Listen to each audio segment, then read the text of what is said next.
Assalamualaikum warahmatullahi wabarakatuh. Hai adik-adik, bagaimana kabarnya? Semoga semua dalam keadaan sehat. Kali ini Egas Edu ingin membagikan video tentang contoh soal ujian akhir semester mata pelajaran Ilmu Pengetahuan Sosial IPS kelas 8 tingkat SMP dan MTS. Simak videonya sampai selesai ya. Jangan lupa subscribe, like, dan share ke teman-teman kalian.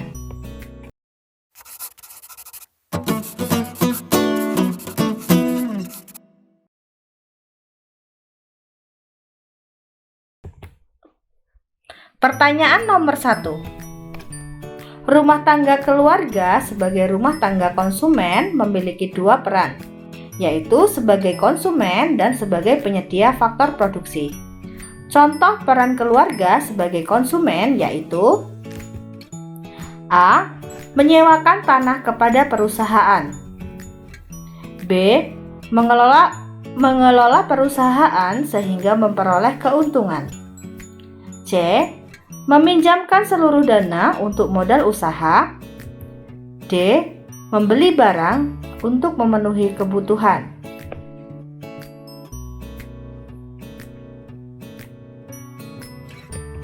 Jawaban yang benar adalah D. Membeli barang untuk memenuhi kebutuhan.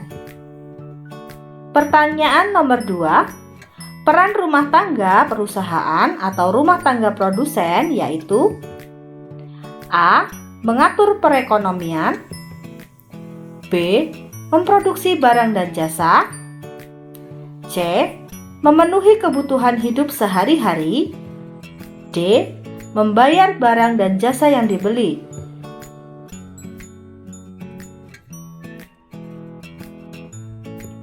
Jawabannya adalah B. Memproduksi barang dan jasa.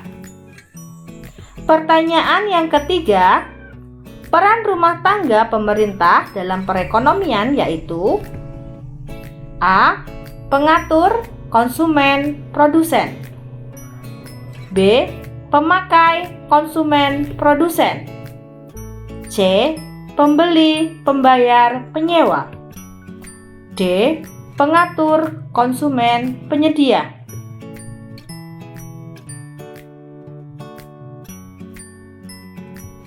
Jawaban yang benar adalah A.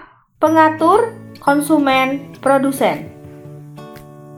Pertanyaan keempat, perdagangan antar pulau atau antar daerah adalah A. Aktivitas perdagangan yang dilakukan oleh masyarakat suatu negara dengan masyarakat negara lain atas dasar kesepakatan bersama. B. Kegiatan tukar-menukar barang atau jasa berdasarkan kesepakatan bersama tanpa ada unsur pemaksaan. C. Perdagangan yang dilakukan oleh penduduk atau lembaga suatu daerah atau pulau dengan penduduk, lembaga suatu daerah atau pulau lain dalam suatu batas wilayah negara atas dasar kesepakatan bersama. D. Kegiatan tukar-menukar barang atau jasa berdasarkan kesepakatan bersama dengan tidak bertujuan memperoleh keuntungan.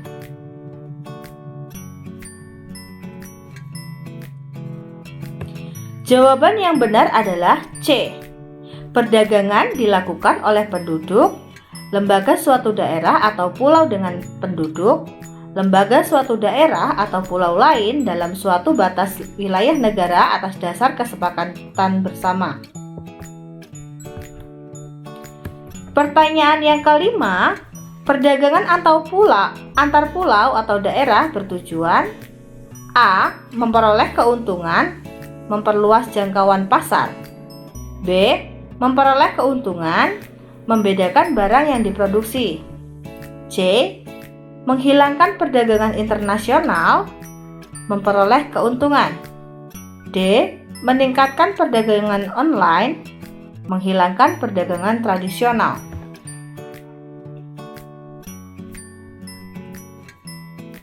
Jawaban yang benar adalah A. Memperoleh keuntungan serta memperluas jangkauan pasar.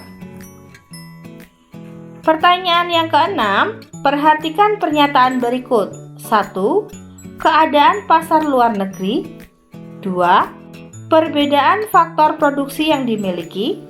3. Keuletan eksportir untuk menangkap peluang pasar. 4. Perbedaan tingkat harga antar daerah. Kondisi sosial, ekonomi, politik suatu negara.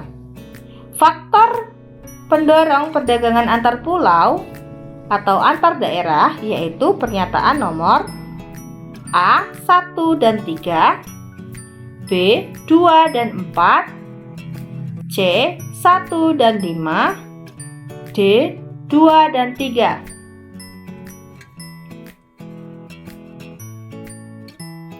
Jawaban yang benar adalah B. 2 dan 4. Pertanyaan yang ketujuh, berikut bukan merupakan manfaat perdagangan antar pulau atau antar daerah, yaitu A. Menyediakan alternatif alat pemuas kebutuhan bagi konsumen. B. Meningkatkan produktivitas. C. Mengatur perekonomian negara. D. Memperluas kesempatan kerja bagi masyarakat.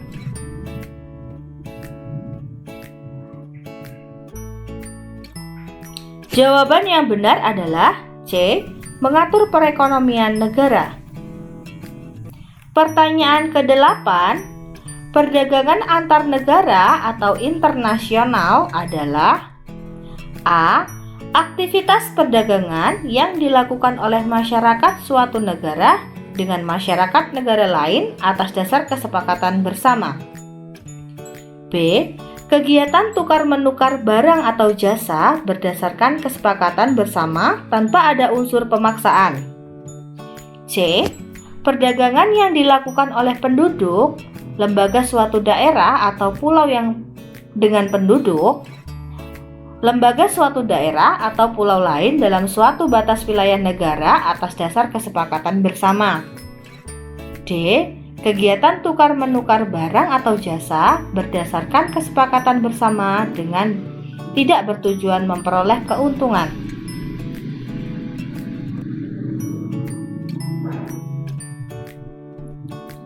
Jawaban yang benar adalah A.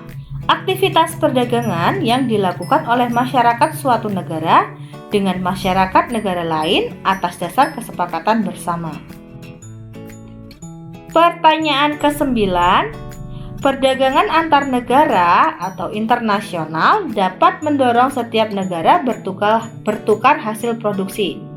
Pernyataan merupakan contoh manfaat perdagangan antar negara atau internasional yaitu A. Memperoleh keuntungan.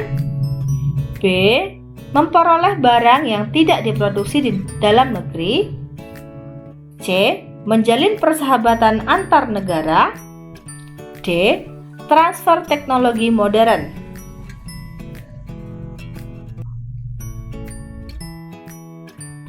Jawaban yang benar adalah B.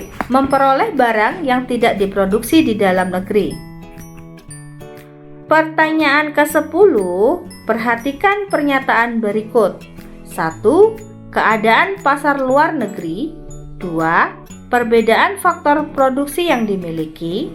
3. Keuletan eksportir untuk menangkap peluang pasar. 4. Perbedaan tingkat harga antar daerah. 5. Kondisi sosial, ekonomi, politik suatu negara. Faktor pendorong perdagangan antar negara atau internasional yaitu pernyataan nomor A. 1, 2, dan 3, B. 2, 3, dan 4, C. 1, 3, dan 5, D. 2, 3, dan 5.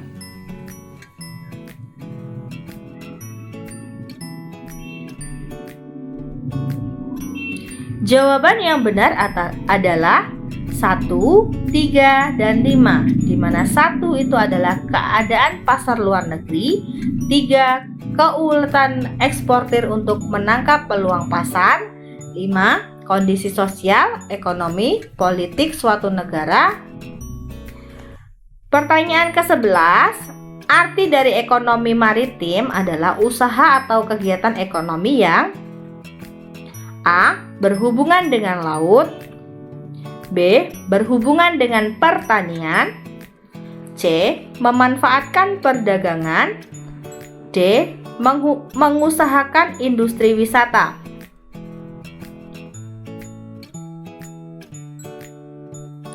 Jawaban yang benar adalah A. Berhubungan dengan laut. Pertanyaan ke-12, transportasi laut memegang peran penting dalam perdagangan. Sebab A. Laut memiliki andil yang besar dalam perekonomian, B. Keduanya ibarat dua sisi mata uang yang tidak dapat dipisahkan, C. Menjadi penghubung berbagai kegiatan perekonomian dan pembangunan antar pulau, D. Menjadi penjaga stabilitas keamanan negara dari tindakan penyelundupan.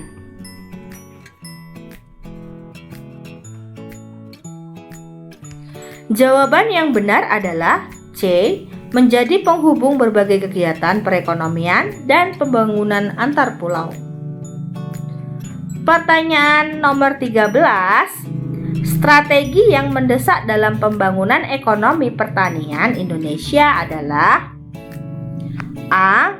Meningkatkan kerjasama dengan para investor, B. Meningkatkan kapasitas sumber daya manusia pertanian, C. Meningkatkan kapasitas sumber daya manusia pedagang, D. Menjaga stabilitas keamanan dalam satu kawasan.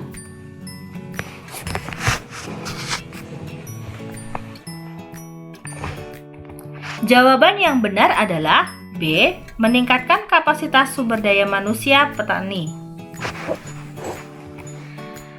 Pertanyaan nomor 14, jenis padi yang sudah mulai ditinggalkan petani dan tidak dibudidayakan lagi yaitu A. Jenis padi bir, B. Jenis padi C64, B. C. Jenis padi bulu, D. Jenis padi bagendit.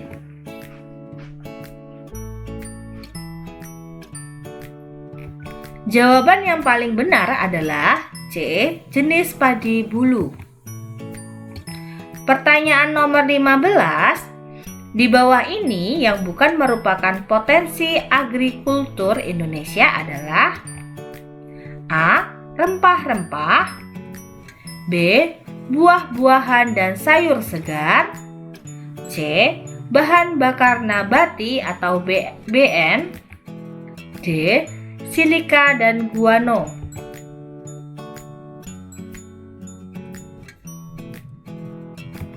Jawaban yang benar adalah D. Silika dan guano. Nomor 16, retribusi pendapatan adalah A. Pendistribusian kembali pendapatan masyarakat kelompok kaya pada kelompok miskin baik berasal dari pajak atau pungutan lain. B. Seluruh pendapatan yang diterima oleh seluruh anggota masyarakat atau seluruh rumah tangga keluarga. C. Pendapatan yang diterima oleh seluruh masyarakat dalam 1 tahun. D. Seluruh pendapat kelompok kaya dalam 1 tahun.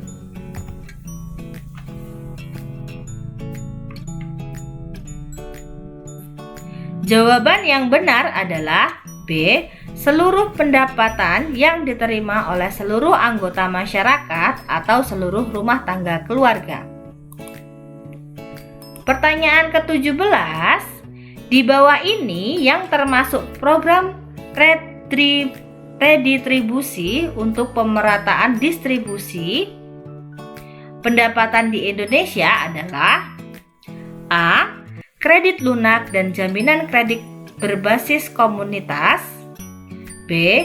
Jaminan akses kebutuhan bagi rakyat menengah, C. Jaminan usaha untuk industri-industri besar, D. Program kerjasama dengan perusahaan asing.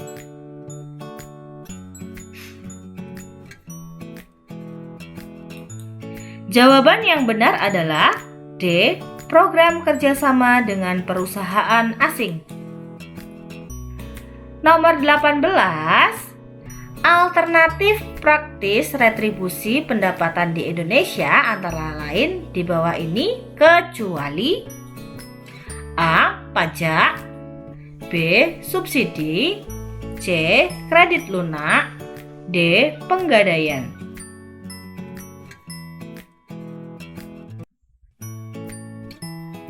Jawaban yang paling benar adalah A. Pajak.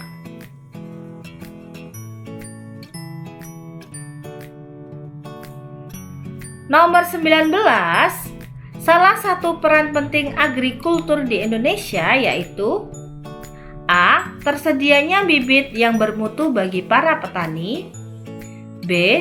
Penyerap banyak tenaga kerja yang mengurangi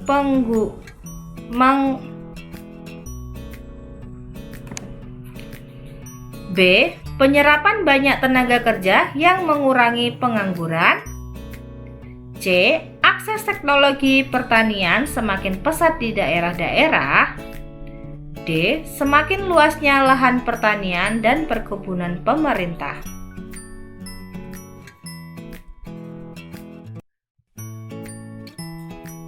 Jawaban yang benar adalah A. Tersedianya bibit yang bermutu bagi para petani.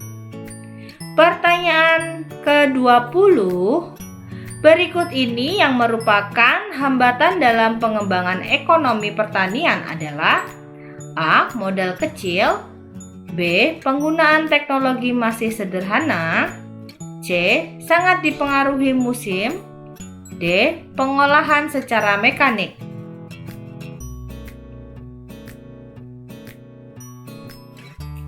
Jawaban yang paling benar adalah D. Pengelolaan secara mekanik.